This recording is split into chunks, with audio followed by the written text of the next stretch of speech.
Magandang araw mga kaibigan. Pag-usapan pa rin natin ngayon ang tungkol sa peace rally ng INC, KOJC at iba pang religious and civil society groups sa January 13. So una, yung estimate unang pag-usapan natin yung estimate na mag-attend sa Quirino Grandstand. Pangalawang pag-usapan natin tungkol sa Memorandum Circular number 76 na inisyo ng Office of the President na kinansila ang mga klase sa Pasay and Manila para bang pahiwatig ng suporta ng palasyo sa INC rally. Totohanan ba ito o may motibo? Kasi dito may post na itong si Voice of the Filipino. Ang post dito is INC rally may attract 1 million attendees at Quirino Grandstand, MMDA. So, estimate po yan ng MMDA, aabot ng 1 million ang mag-attend sa Quirino Grandstand. Anong masasabi nyo? Eksakto lang ba o maliit yung 1 million? Kung ako ang inyong tatanungin, maliit yung 1 million attendees. Kasi meron ng, correct me if I'm wrong, 2008 ata or 2009, ganito rin na peaceful rally ng Iglesia ni Cristo. I think it's walk for a cause o parang against poverty o against hunger yung pakay nila kung bakit nagrally.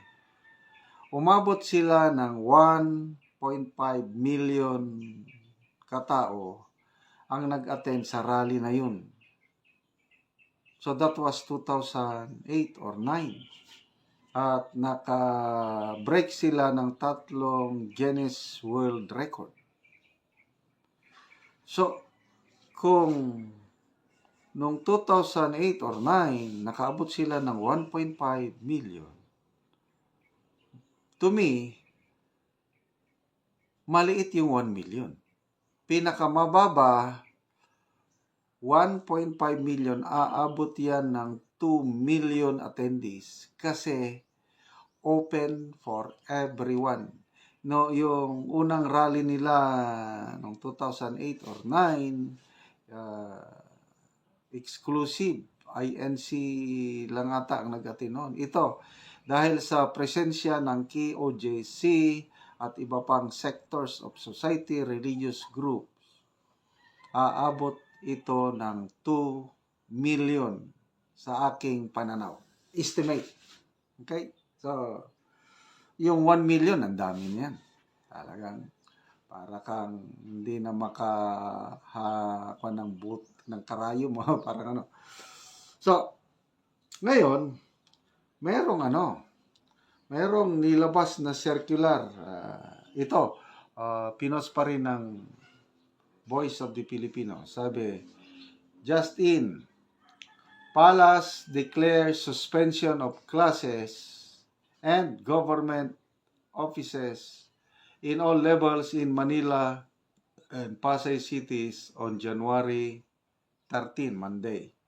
This is in relation to the scheduled peace rally that the Iglesia ni Cristo will do. Okay? So, walang klase sa Pasay and Manila at ganun din yung mga government offices, walang trabaho. So, basahin ko yung yung circular. Office of the President, Malacanang. Memorandum Circular number 76. Okay. In view of the numerous participants expected, medyo malilit yung letra, expected,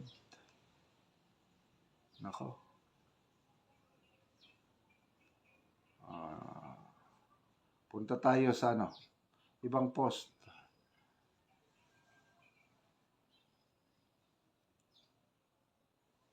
expected to travel to and within the cities of Manila and Pasay on 13 January 2025 for the National Rally for Peace of the Iglesia ni Cristo, and to allow for the organized conduct of the event, work in government offices, and classes at all levels in the cities of Manila and Pasay shall be suspended on 13 January 2025. However, those agencies whose functions involve the delivery of basic and health services, preparedness, response to disasters and calamities, and for the performance of other vital services shall continue their operations and render the necessary services. The suspension of work in private companies and offices is left to the discretion of the respective heads. This circular shall take effect immediately, done in the city of Manila, Philippines, this 10th day of January in the year of the Lord. So, by authority of the President, ang nagpirma si Executive Secretary Lucas Bersamin. So, ang tanong, ito ba talaga ay pagpapakita ng taus-pusong suporta sa rally ng Iglesia ni Cristo? O kaya smoke screen o pakitang tao lamang? Yan ang tanong ni Attorney Trixie Angeles. Ito, mayroon siyang post. Sabi niya, kinote niya yung circular and to allow for the organized conduct of the rally. The wording seems to imply support by the Office of the President of the event. Ano yung purpose na magpahiwatig ng suporta? Ito ba ay para itago ang pagsasang-ayon ng Pangulo sa impeachment ni Vice President? So, nagtatanong si Attorney Trixie. May nabasa akong editorial article na sinulat ni Optics Politics.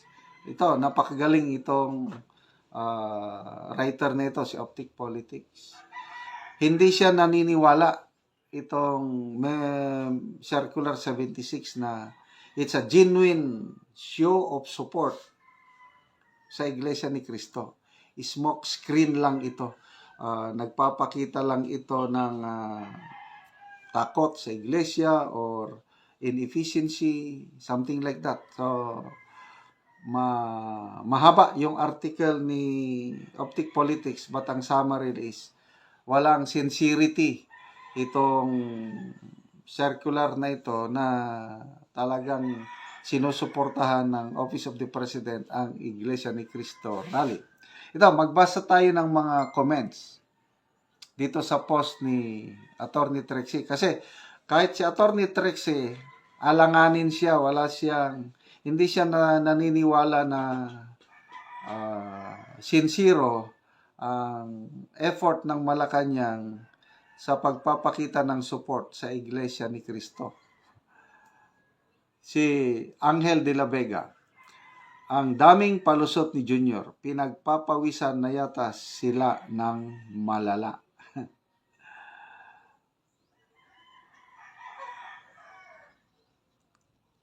Arnold Santander, sabi niya, ingat mga kapatid, seems like nagpa-holiday si BBM.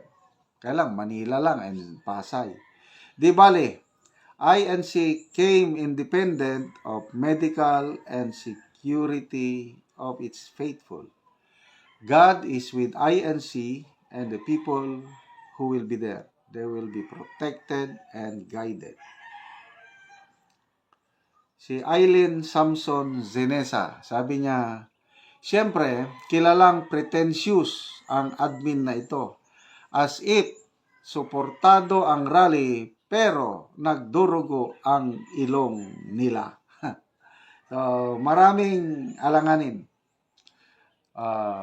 Joel Baon, sabi niya, dapat kasama Quezon City dahil andito ang headquarters ng INC. Ito, Renz Domingo, na heads up na po ni Katunying ang Malacanang bago pa man sumagot si BBM sa anti-impeachment statement. Anti-tambaluslos si Katunying, pero pro-BBM pa rin. Gusto nila ng peace, pero ang gulo-gulo nila.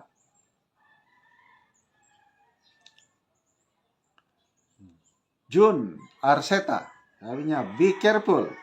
Alam nyo naman, iba yung sinasabi ng bibig niyang ngiwi kaysa sa ipinapatupad ng mga tauhan niya on the ground.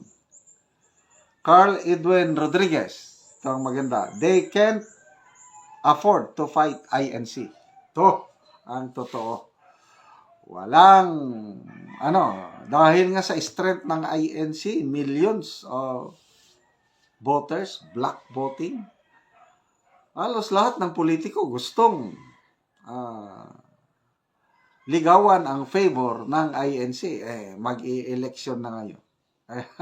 Taob sila sa INC. Sinabayan pa ng KOJC. Sorry na lang.